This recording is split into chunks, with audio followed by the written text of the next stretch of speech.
तो जय हिंद दोस्तों, आपका अपने चैनल हाई लेवल स्टडी पे एक बार फिर स्वागत है। बहुत ही महत्वपूर्ण वीडियो के साथ, बहुत ही धमाकेदार वीडियो के साथ आपके सामने हाजिर है मेरे प्यारे बच्चों। यहाँ पर देखिए हम बात क्या करने वाले हैं, कक्षा 10 विज्ञान का मॉडल पेपर मेरे प्यारे बच्चों 2023 का जो मॉडल पेपर है मेरे प्यारे बच्चों, वो मॉडल पेपर यहाँ पर हम आपको बताने जा रहे हैं। जो उसके इंपॉर्टेंट क्वेश्चन हैं उनकी यहाँ पर चर्चा करने वाले हैं। तो आप सभी को बस हमारे साथ जुड़े रहना है, अच्छी तरीके से तैयारी करते रहना है मेरे प्यारे बच्चों, और आपको एकदम बेहतरीन तरीके से हम आज बताने वाले हैं। तो आप सभी लोग को हमारे साथ जुड़े रहना, चैनल को जबरदस्त तरीके से शेयर करिए। आपके रिक्वेस्ट है कि आप जितना ज़्यादा शेयर करेंगे हम उतने ज़्यादा मोटिवेट होंगे, और जितना ज़्यादा आप लोग पढ़ेंगे उतना ज़्यादा चीज़ें हम बताने के लिए आपके सामने तत्पर रहेंगे। ठीक है, यहाँ पर देखिए बहुविकल्पी प्रश्न की बात करेंगे। ठीक है, तो पहले यहाँ पर मॉडल पेपर पर आधारित जो प्रश्न है 2023 के, वो आपको बताएंगे यहाँ पर। ठीक है, तो कक्षा 10 विज्ञान की बात करेंगे। पहला प्रश्न देखिए मेरे प्यारे बच्चों क्या है। पहला प्रश्न आपके सामने है, श्वसन क्रिया को मानव शरीर में होता है, जो श्वसन क्रिया से मानव शरीर में क्या होता है। अगर आप श्वसन क्रिया करते हैं, श्वसन का मतलब मेरे प्यारे बच्चों सांस लेते हैं जब ना, उसकी बात कर रहा है।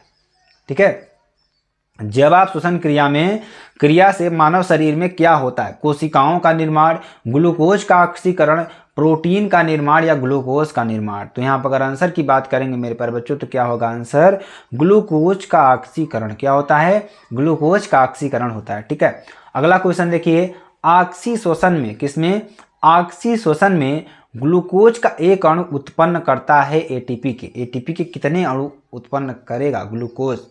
ठीक है, तो कितने एटीपी अणुओं को उत्पन्न करेगा ग्लूकोज का एक अणु। ठीक है, तो यहाँ पर 32 अणु, 19 अणु, 38 अणु या 83 अणु। तो आंसर क्या हो जाएगा आपका 38 अणु। ठीक है, चलिए अगला क्वेश्चन देखेंगे।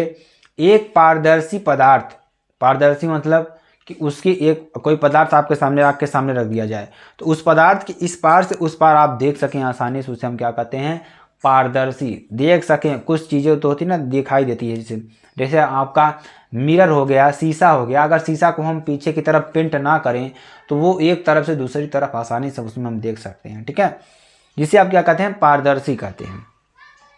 तो एक पारदर्शी पदार्थ जिनका अपवर्तनांक 1.0 से अधिक है, इसकी आभासी मोटाई उसकी वास्तविक मोटाई की तुलना में अधिक है या ज़्यादा है, या बराबर है या कम है।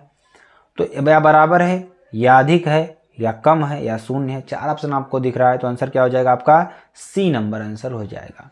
क्या हो जाएगी, कम हो जाएगी। चलिए अगला क्वेश्चन देखिए।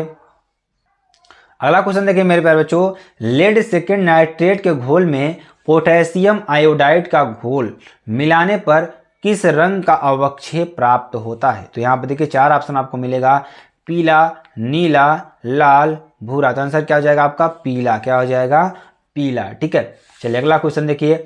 निम्नलिखित में योगात्मक अभिक्रिया है, निम्नलिखित में कौन सी ऐसी अभिक्रिया है जो योगात्मक अभिक्रिया है।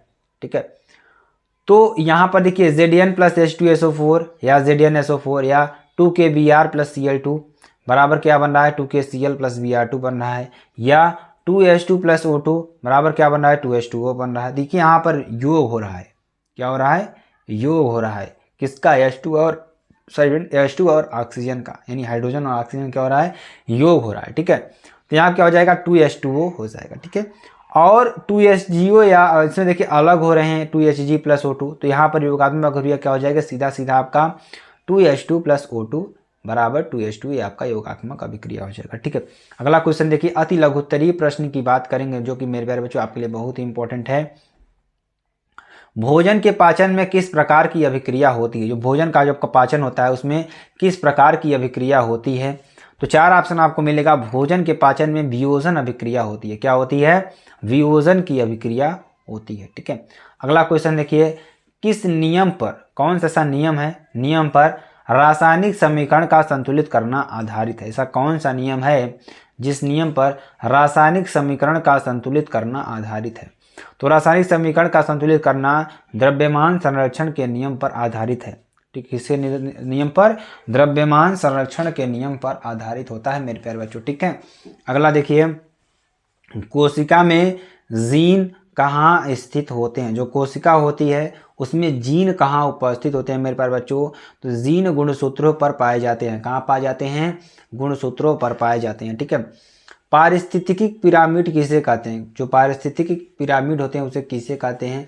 तो 4 देखिए यहाँ पे आपको आंसर क्या हो जाएगा, आहार श्रृंखला की ऊर्जा गतिकी को, किसको, आहार श्रृंखला की ऊर्जा गतिकी को समझाने हेतु ऊर्जा स्थानांतरण का पिरामिड के रूप में ग्राफीय निरूपण किया जा सकता है। इसे ही पारिस्थितिक पिरामिड कहते हैं। क्या कहते हैं? पारिस्थितिकी पिरामिड कहते हैं। ठीक है, ये आपके लिए हो जाएगा, जो कि वेरी मोस्ट इंपॉर्टेंट है मेरे प्यारे बच्चों। चलिए आगे आपको बताते हैं। अब हम कुछ लघुत्तरीय प्रश्नों की बात कर लेते हैं। लघुत्तरीय प्रश्न आपके सामने कुछ इस तरीके से होंगे मेरे प्यारे बच्चों। तो अभिक्रियाओं की रासायनिक समीकरण आयरन की भाप के साथ, कैल्शियम की जल के साथ, पोटेशियम की जल के साथ, आयरन की HCl के साथ। ठीक है, तो यहाँ आप देखिए आंसर क्या हो जाएगा। पहला क्या है? आयरन की भाप के साथ, तो 3Fe सॉलिड है, क्या है? लोहा है, प्लस 4H2O गैस, ये हमारा क्या है? भाप है। तो जब ये इसकी अभिक्रिया कराएंगे तो हमारा क्या बनेगा? Fe3O4 सॉलिड आयरन ऑक्साइड बनेगा, प्लस 4H2 यानी कि हाइड्रोजन आपका बनेगा। ठीक है, चलिए अगला देखिए। किसकी अभिक्रिया कर रहे हैं? कैल्शियम की जल के साथ अभिक्रिया। ठीक है, तो Ca यहाँ पे क्या है? कैल्शियम है, और H2O क्या है? जल है। 2H2O क्या है? जल है। जब इसकी दोनों का अभिक्रिया कराएंगे तो बने क्या हमारा? CaOH का होल ट्वाइस, जो कि अवक्षेप बनता है, जिसे आप AQ से प्रदर्शित करते हैं। ये क्या होता है मेरे प्यारे बच्चों? हमारा कैल्शियम हाइड्रोक्साइड होता है, प्लस Hg, जिसे आप क्या कहते हैं? हाइड्रोजन कहते हैं। ठीक है, चलिए अगला क्वेश्चन देखिए। पोटेशियम की जल के साथ क्रिया, किसके साथ? जल के साथ क्रिया। तो 2K हमारा क्या है? पोटेशियम है, प्लस 2H2O जल।